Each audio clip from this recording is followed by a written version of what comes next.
Morning दोस्तों। मैं देखिए जितिया पूजा कैसे कर रही हूँ। मैं अब अपने घर में ही करती हूँ और मैं ये देखिए जितिया जीवित पुतिका का बुक रखी हूँ, इसी से मैं कथा करूँगी। आप लोग पूरा सुनिएगा।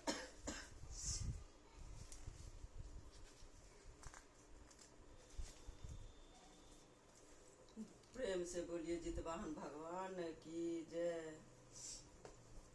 एक बार नौमिनस के निवासी ऋषियों ने संसार के कल्याणनाथ सूत से पूछा, हे सूत, कराल कालिका में लोगों के बालक किस तरह दीर्घायु होंगे सो कहिए। सूत जी बोले, जब द्वापर का अंत और कलयुग आरंभ था, उसी समय बहुत सी शोकाकुल स्त्रियों ने आपस में सलाह की कि क्या इस कली में माता जीवित रहते पुत्र मर जाएंगे। जब से आपस में कुछ निर्णय नहीं कर सकी तो गौतम जी के पास पूछने के लिए गई। जब उसने पास पहुंची तो उस समय गौतम जी आनंद के साथ बैठे थे। उनके सामने जाकर उन्होंने मस्तक झुकाकर प्रणाम किया। तदनंतर स्त्रियों ने पूछा, हे प्रभु, इस कलयुग में लोगों के पुत्र किस तरह जीवित रहेंगे, इसलिए कोई व्रत या तप हो तो कृपा करके बताइए। इस तरह उनकी बात सुनकर गौतम जी बोले, आपसे मैं वही बात कहूँगा जो मैंने पहले से सुन रखा है। गौतम जी ने कहा, जब महाभारत युद्ध का अंत हो गया और द्रोणाच पुत्र अश्वत्थामा के द्वारा अपने बेटों को मरा देकर जब पांडव बड़े दुखी हुए तो पुत्र के शोक में व्याकुल होकर द्रौपदी अपनी सखियों के साथ ब्राह्मण श्रेष्ठ धौम्य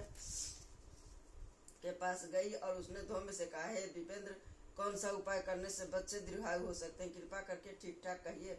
धौम्य बोले, सतयुग में सत्य वचन बोलने वाला, सत्यचरण करने वाला समदर्शी जितवाहन नामक एक राजा था। एक बार वह अपनी स्त्री के साथ अपनी ससुराल गया और वह रहने लगा।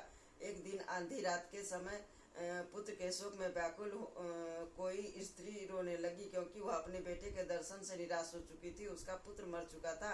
वह रोती हुई कहती थी, हाय मुझे, बूढ़ी माता के सामने मेरा बेटा मरा जा रहा है। उसका रुदन सुनकर राजा जितवाहन का तो मानो हृदय विदीर्ण हो गया। वह तत्काल उस स्त्री के पास गया और उससे पूछा, तुम्हारा बेटा कैसे मरा है। बूढ़ी ने कहा, गरुड़ प्रतिदिन आकर गांव के लड़कों को खा जाता है। इस पर दयालु राजा ने कहा, अब तुम रो मत, आनंद से बैठो, मैं उसके बच्चे को बचाने का प्रयत्न करता हूँ। ऐसा कहकर राजा उस समय स्थान पर गया जहाँ गरुड़ आकर प्रतिदिन मांस खाया करता था। उसी समय गरुड़ भी उस पर टूट पड़ा और मांस खाने लगा। जब अतिशय तेजस्वी गरुड़ ने राजा को बायां अंग खा लिया तो झटपट राजा ने अपना दाहिना अंग फेर कर गरुड़ के सामने कर दिया।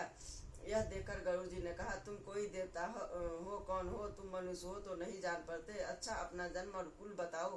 पीड़ा से व्याकुल मन वाले राजा ने कहा, है पक्षीराज, इस तरह के प्रश्न करना व्यर्थ है। तुम अपनी इच्छा भर मेरा मांस खाओ। यह सुनकर गरुड़ रुक गए और बड़े आदर से राजा के जन्म और कुल की बात पूछने लगे। राजा ने कहा, मेरी माता का नाम है सम्या और मेरे पिता का नाम शालिवाहन है। सूर्यवंश में मेरा जन्म हुआ है और जितवाहन मेरा नाम है। राजा की दयालुता देखकर गरुड़ ने कहा, हे महाभाग, तुम्हारे मन में जो अभिलाषा होकर वर मांगो।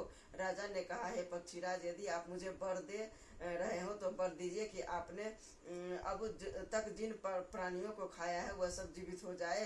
यह स्वामिनी आपसे यहाँ बालकों को न खाए और कोई ऐसा उपाय करे कि जहाँ से उत्पन्न हो वे लोग बहुत दिनों तक जीवित रहे। धौम्य ने कहा कि पक्षीराज, गरुड़ राजा को वरदान देकर स्वयं अमृत के लिए नागलोक चले। वहां से अमृत लाकर उन्होंने उन मरे मनुष्यों को हड्डियों पर बरसाया। ऐसा करने से सभी लोग जीवित हो गए।